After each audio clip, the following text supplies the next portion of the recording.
You are listening to Have You Ever Wondered? It is Tuesday, June 14th, 2022. I'm Chloe, and the title of today's episode is Heatwave.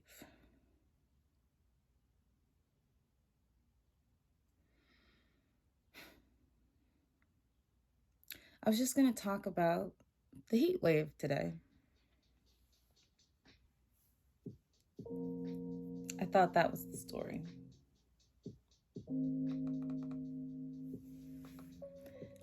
The U.S. is under a massive heat wave right now that is slowly tracking across the country from west to east.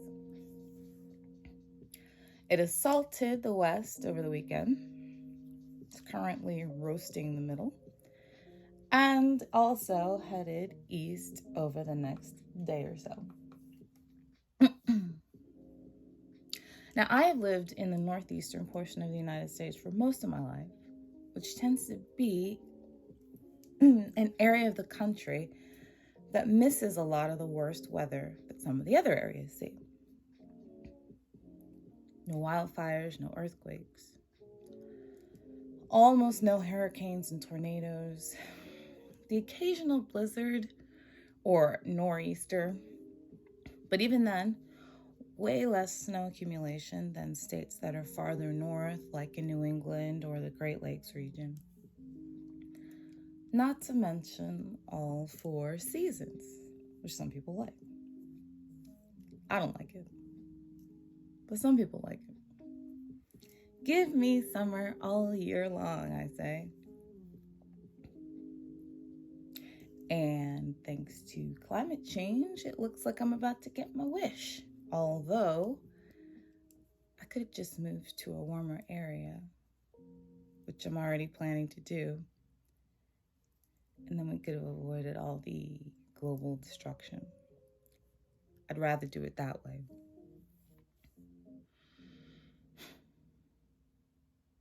It's too early in the year to be this hot, the experts say, which is true.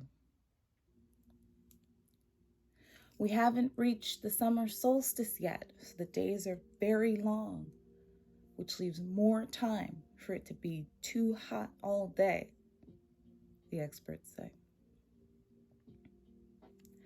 The world is breaking more and more high temperature records than ever before, the experts say. This is what I thought the story was. This is what I thought I would be talking through today, or thinking through in preparation to talk about today. But there's more. A lot more. In my research, I happened to click on a video from a CNN correspondent who was traveling around Atlanta, which is where CNN is based. And with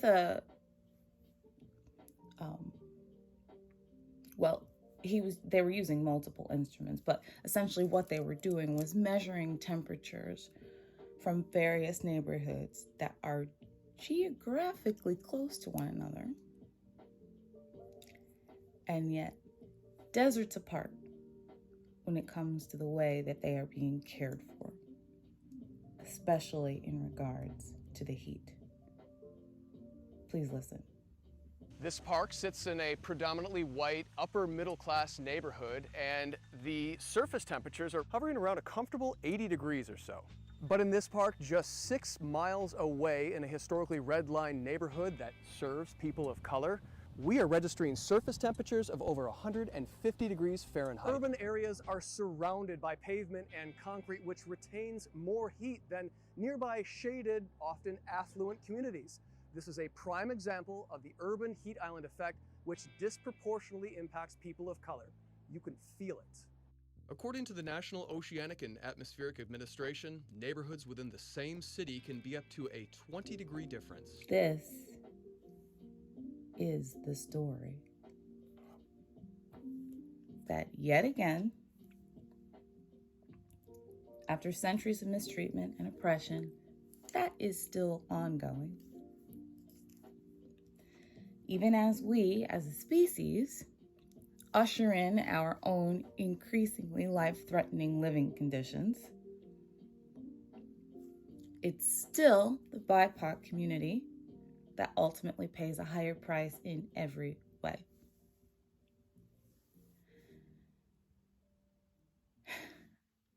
You could almost get tired of talking about it, except it's still happening. I'm a person of color, proudly, and I grew up almost exclusively around people of not color. So I have the perspective of one side, the perspective of the other side, and what you could call limited access to both sides. And I'm not going to explain what that means right now. We don't have the time, but you may already understand. If not, we can talk about it later. So I've seen it. In the same summer, in the same city, when I was a child, I could go and visit friends and play in a park. I'm putting the word park in quotes, that was made out of concrete and asphalt, nary a stitch of grass to be found. And then a week later, I could visit other friends and play in a different park with expanses of grass and trees and benches and giant houses as far as the eye could see.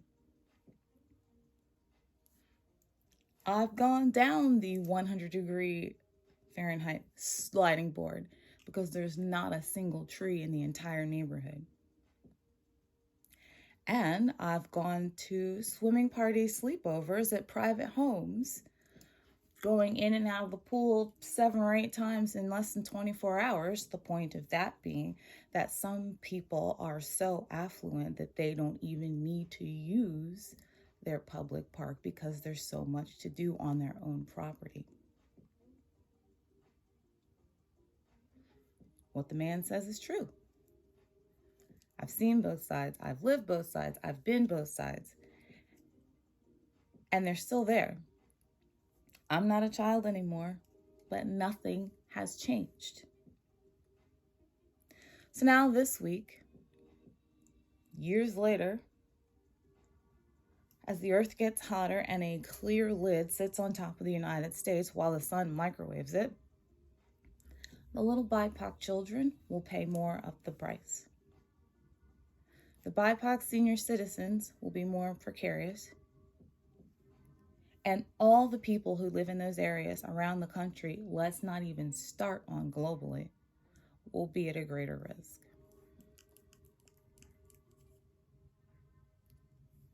They say they're trying to help,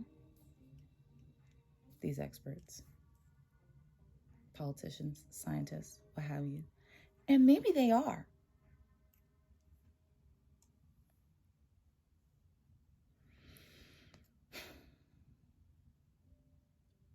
They're taking these temperature differences, which I guarantee you they already knew about. They're traveling around, they're talking to people, they're opening cooling stations, they're doing things.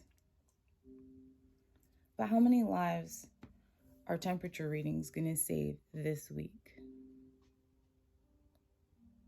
And why, in 2022, haven't these things already been addressed?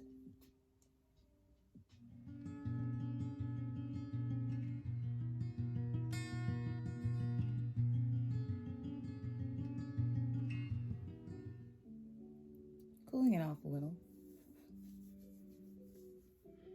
I felt very intense about all that, rightly so. The fade coming out of and into poetry time is always better than the first one. I don't know why. Summer and hot weather in general, they're not all bad yet. We still have time. I talked about this last week. We still have time. And so I want to leave you with a poem by Franny Choi where heat does good things. It's called Strawberry Moon.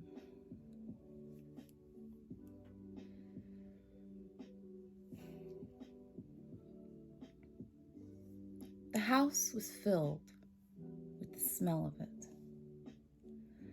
The last misshapen, sweet, heavy berries of the season losing their shapes on the stove. The house was filled with the smell of fruit unbecoming, fruit pulled to its knees at fire's feet. All summer long, the bushes had whispered, "Take me," showing us all the places we could kiss if we wanted. And so, as the light died, we put our mouths on the least lovable, the too full, the easy bruised. We shouted, "I choose you, and you, and you, and you," and canned that hunger and spooned it into our mouths on the coldest days.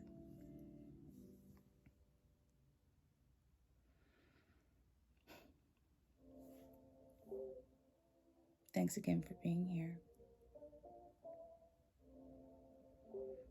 Especially if you're in the Northern Hemisphere right now, stay cool. Everyone, stay safe. And I'll see you tomorrow.